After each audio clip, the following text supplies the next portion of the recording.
All right, so this is video number 7 or something in this series, a simple approach to designing your own home workout.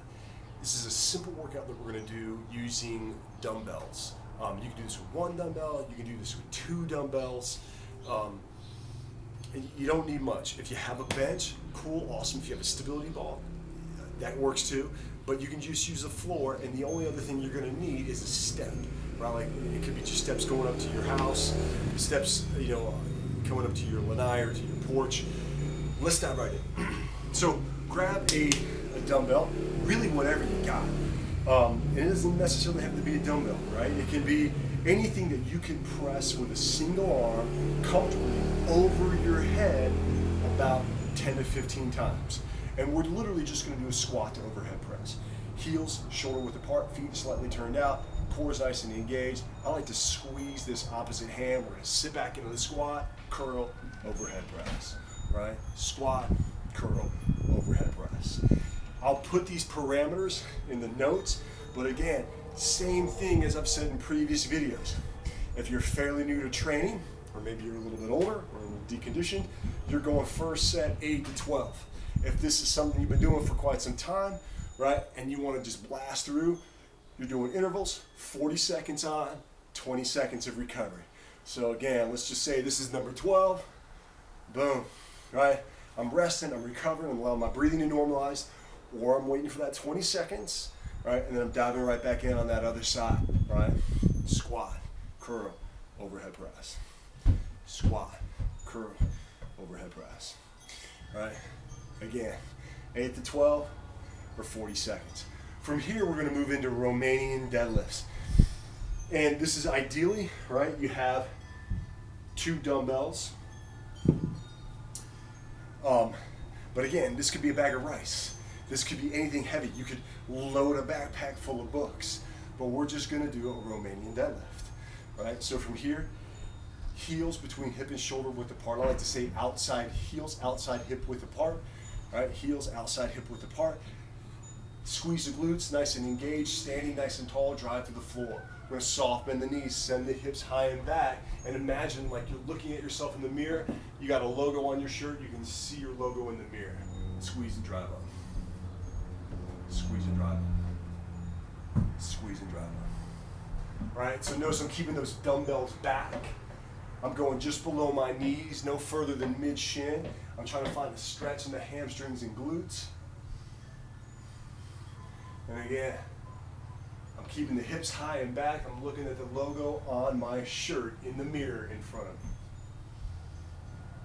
Keep those bells close to your body. Right, so we're not letting them travel forward. Right, we're just keeping them close to the body. Again, same thing. 8 to 12 on the first set, or 40 seconds. Right? If that weight's too light, throw a couple more books in your backpack. Maybe you grab 2 bags of rice, whatever it takes. All right, so from here, we're going into a dumbbell chest press. If you got a bench, awesome, great. If you don't have a bench, you're dropping down on the floor, right? Or you're using a stability ball. So here, right, if you're on the floor, and this is really good if you have limited range of motion in your shoulders or if you have any shoulder pain, because it'll stop, it just keeps your shoulders in a little bit better position. All right, and we're just pressing up. Again, 8 to 12 or 10 to 15. I discussed this before in our last workout, right? You're breaking the bar. So you're not here at 90 degrees, you're breaking the bar, and you're about at 70 degrees. I'll tell my clients often 10 and 2, right? If you're driving a big car, 10 and 2. Boom. 8 to 12, 40 seconds on, again, 20 seconds of recovery, your choice. We're moving on from there. You can do a pullover.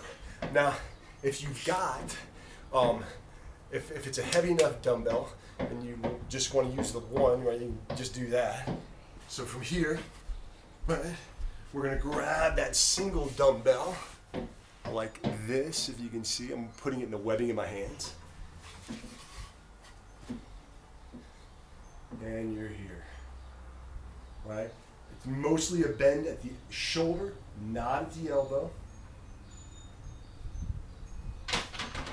If your dumbbells are pretty light, you can grab 2, hold them together like this, And another way you can up the ante on this is you can pick up the feet, flatten out the back, and it forces your core to have to engage more, right? Again, this could be a bag of rice, be anything. Just be mindful, especially if you have any kind of shoulder issues, just be mindful going overhead. Be careful. Start off slow. All right, next thing we're gonna do is a step up. And this, again, maybe you're using the steps going up to your house, maybe you're using the steps in your house, but we're just, right, real simple.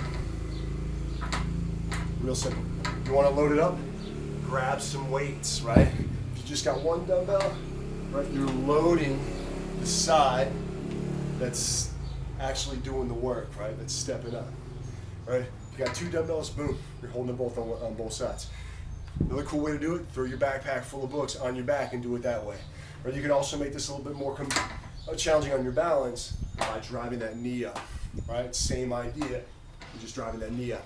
For those of you trying to blast it out, maybe you're making it dynamic, right? And exploding up there, right?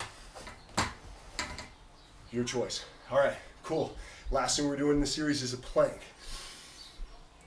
We progress or regress the same way we did with our push-ups. So, right, maybe if this is a little challenging for me, I'm starting in an elevated surface. This may even be too low, right? I may need to go even a little bit higher, maybe like like a countertop, and make it super active. Squeeze your glutes, lock out your knees, engage your butt. Squeeze your quads, lock out your knees, squeeze your glutes, right? Engage your core, right? Brace, shoulders back and down like you're doing your push-up. Make everything nice and engaged, right? You're not just hanging out here. Engage, push away, right?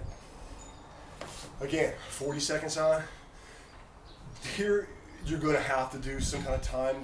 So do it as long as you can. Time it. Make sure you got your clock in front of you so you can actually see what's happening, see what you're doing. Try to challenge yourself. Maybe make it a little bit more each time. Obviously, if you're going 40 seconds on, 20 seconds of recovery, you're finding ways to up the ante, right? Maybe you're down on the floor and you're doing your, right? Finding a way to up the ante on the plank. Maybe you're going up with a single leg, right? Maybe you're coming with a single arm, right? Taking it out overhead. Maybe you're going to a side plank, right? Your choice. There's a ton of ways to do some pretty cool stuff. You can always look it up. All right, awesome. Thanks for tuning in. I hope this is helpful. Leave a message if it is. If there's anything I can do, any kind of tips you need, reach out. Thank you.